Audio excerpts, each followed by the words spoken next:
And welcome back to my channel. So today's CPA topic of the day is going to be on remeasure or translate foreign currency transactions. So this is a pretty difficult topic. This is going to be a long-winded video and I apologize. But if you are like me and studying for the CPA exams, please subscribe to my channel. If you like this video, give it a thumbs up. So let's get into it. So for foreign currency transactions, you can either remeasure them or translate them. So what is remeasurement and when do you use it? So remeasurement is when you're going from your local to functional. And when your transaction occurs in a currency other than your functional currency, that's when you go from local currency to functional currency, and that's as the transaction occurs. When do you translate? What is translate? Translate is going from functional to reporting. So your functional currency is not the same as reporting. So you do that at the year end. What is transactional currency? Transactional currency is your local currency. It's where your books and records are kept. You remeasure transactional currency for income statement items.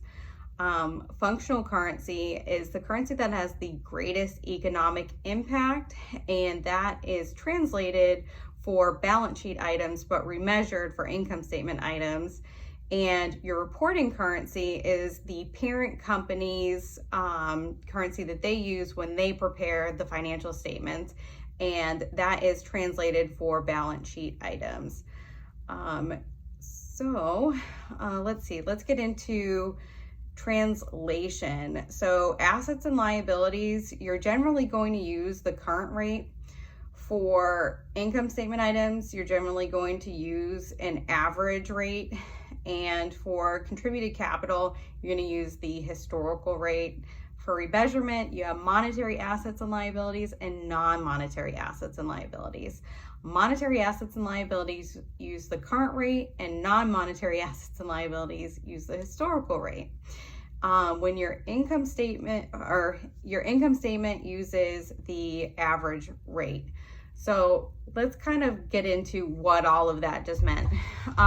So say you have a foreign subsidiary of a U.S. parent. You should measure what currency should you measure your assets and liabilities and operations, like what currency should you use? So the foreign subsidiary should use the functional currency. And so the functional currency was the currency that allows for the greatest economic impact. I don't necessarily know exactly what that means, but it says it on the CPA, and maybe you could comment below and give me some more insight on that. But that's basically how I'm going to use that definition. Let's do one more thing. So if you have a foreign subsidiary of a U.S. parent company and the subsidiary reports in the local currency, what rate do you convert income statement items to at the end of the year?